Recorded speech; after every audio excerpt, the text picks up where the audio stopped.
There has been so much buzz lately and comments around mixing harmonically. So in this video, I'm going to talk about the differences between the inbuilt key analysis that you'll find in Rekordbox and the original mixed in key camelot system. And what I'm going to do is I'm going to show you how both work. And if you don't already know, I'm going to show you how to set up and use the camelot system in Rekordbox. Okay, so that's the numbers as opposed to the actual original keys, which some people could be like, F hashtag and what the hell's that? So let's jump in. But let's start by looking first at the Rekordbox inbuilt key analysis. So first of all, let's say you can't see your keys at all. Okay, what I can do is I go into here to my settings, and you just make sure you go into analysis here.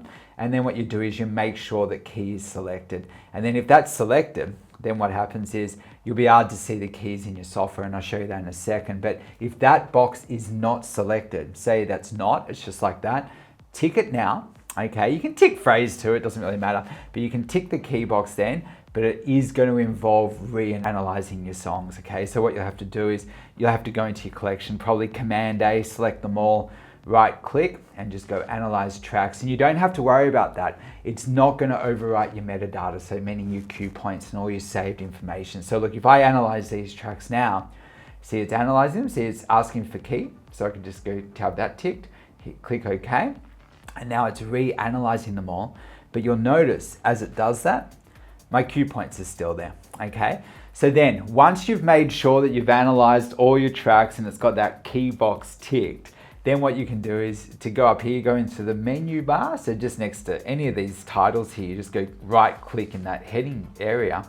And what you do is you just go and click key, and now the key comes up.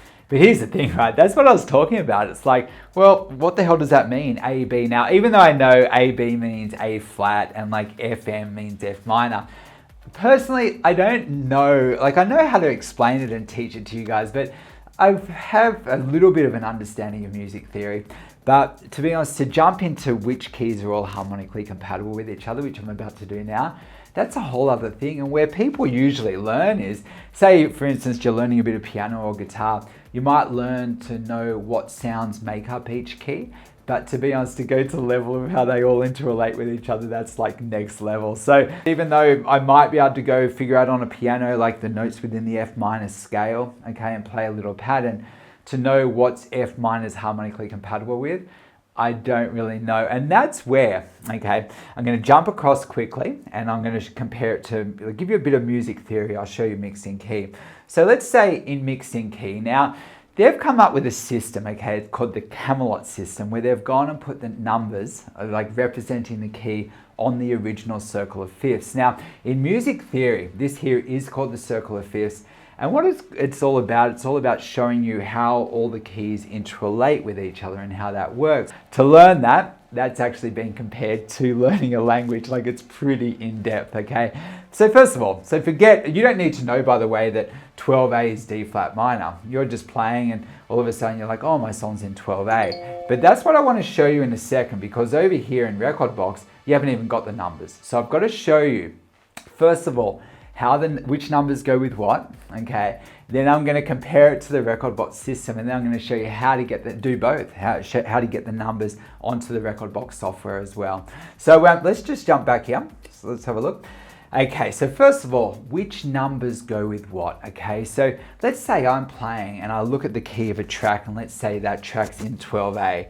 What's harmonically compatible with that track? So what they're saying, and Rekordbox is saying the same thing, they're based on the same thing here, and that is that you can plus or minus 1 from your current position. So that means 12A would be compatible with 11A, or you can go to the right here, so 1A, and you can also change letters within the same number. So if you look at the harmonic mixing guide in mixing key, if you go down here, see it's showing that same thing. So say I'm in 8A, you can plus or minus 1, and it's like a T shape, and you can change letters within the same number.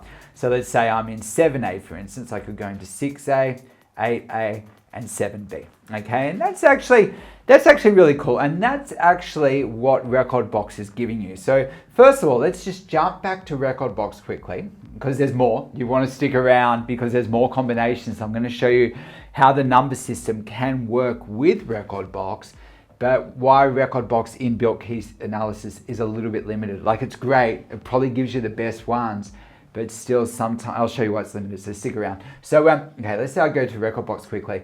Now, first of all, we want to get the numbers across into Rekordbox here. So to do that, I just go into settings, I can go into view, scroll down, and basically make sure, see classic, that's your original keys, which for a lot of people, like F#N, what's that? You know what I mean? So what happens is if I go alphanumeric, then, see I've done that and it's changed that, and now I've got the numbers next to the actual song names. And then what you do is to see what's harmonically compatible here, let's say I go, actually I might just go into a little playlist I've got. So let's say I'm here. First of all, make sure that master box is ticked. So that box just above your track list section. So I've got that ticked. And then what I can do is I can go load up a song, okay? And then if I hit play on the software, right, see the master comes up here. See, your master track is always the dominant song in the mix. See, if I was to go put another song down the bottom here and then actually crossfade to that, then that becomes master, okay? So what's happening now is we'll go back to the top one. Okay, cool. And that's my master track. And it's actually now highlighting all the ones that Rekordbox is, all the ones that it feels is going to actually sound good with that track. Now, I'll be honest with you, if you have a look at that, see the one I've loaded is actually 2A, and it's given me what we've just spoken about. It's gone from 2A to 3A, 3A, 2A, 1A, 2A. So it's giving you like that plus or minus one thing, which probably your best chances of making it work is actually playing songs that probably Rekordbox is suggesting, like they're close in key, when you play them together, it's probably going to sound good. Now, this isn't going into actual track selection, and if you want to know more about when I would be using mixing key and when I disregard it altogether, I did a video a few weeks ago, and that's actually prompted this one to go a little bit deeper, because I did mention this and a few people have asked for this about actually going into comparing Rekordbox to mixing key. But in that video, I talked about, how to actually use it and when I would. So definitely check that out. I'll link that in now. But this is more about just actually sort of how it works. So, okay, so that's actually pretty cool. Okay, it's giving me the ones that work well. But here's the thing. Let's go back to the Camelot wheel for a second. Let's pretend that song was at 2A. Okay, and let's pretend I'm playing and all of a sudden someone comes up and requests a song and it's like on the other side of the wheel. It can actually take you a long time to kind of like get around the wheel. So you might have some really cool songs on the other side of the wheel, like you're in 2A and you've got another song at 8A. And does that mean you have to actually, if you want to mix harmonically, go step by step and only one step at a time? And to be honest, that means to get to the other side of the wheel, like you want to kind of jump around the wheel a bit. So what happens is, in music theory, okay, they talk about, and I'm just sort of ripping this off what they've said in mixing key, but they've talked about jumping tones and semitones on the scale, and it's moving positions that kind of feel good. Now, there might be people out here that probably know a bit more about music theory than me that might question this, and I'm just teaching what I know, but it's stuff that's worked for me personally, okay?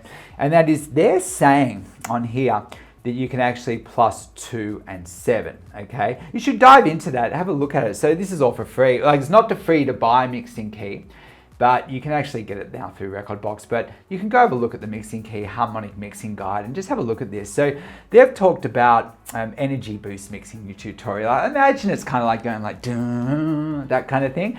And they're saying on the Camelot wheel you can plus 2 from wherever you are.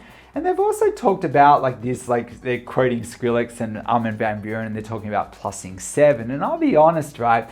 I've done a little bit of like that in the past, like plussing 2 and 7 was always actually pretty cool. So that means, let's say then I'm at 12A, I could actually not only plus or minus 1, but I could plus 2.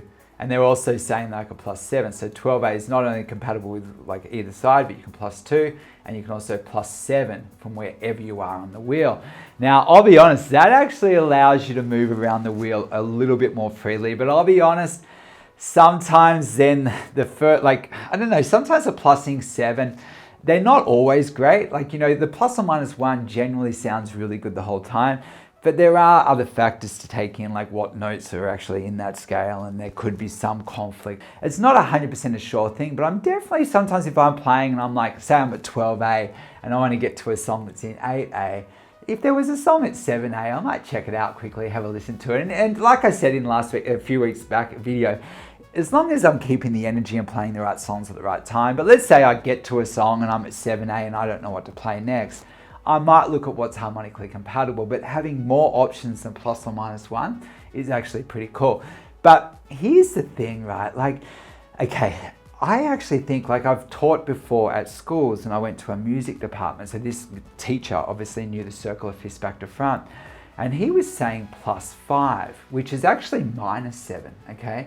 And that, I don't know, man, like, it's called the circle of fifths, like, you know, geez, I'm like, okay, so that 5, I don't know why no one's really mentioned that, but personally, I think plussing 5 is actually really good, like a lot of the time. I do it a lot, but it's not mentioning it, and that's why I think this circle of fifths thing goes way deeper. But here's the thing, like, it might even go so deep to the level that maybe even 3 works, but maybe from some places and not from others.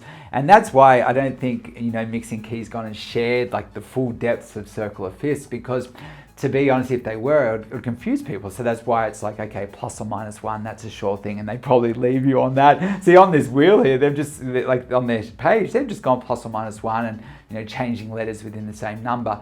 Sometimes I've changed letters, like I've +5 and I've gone 12A to 5B or something, and sometimes that works. So I'm definitely not ruled by Mixing Key, and I'm definitely experimenting.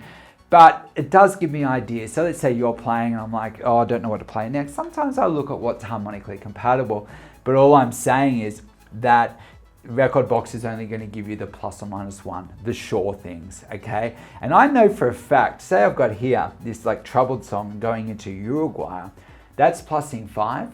I'll be honest with you, that transition sounds beautiful. So I'd definitely be thinking about, like, you know, plussing 2, 5, and 7. They're like options, okay, stuff to think about. So again, you just get the numeric value, you analyze that, and then you're on there and you just, yeah, it's pretty cool. Like, it means, yeah, but all I'm saying is I'm kind of limited with the Rekordbox one. So I like it.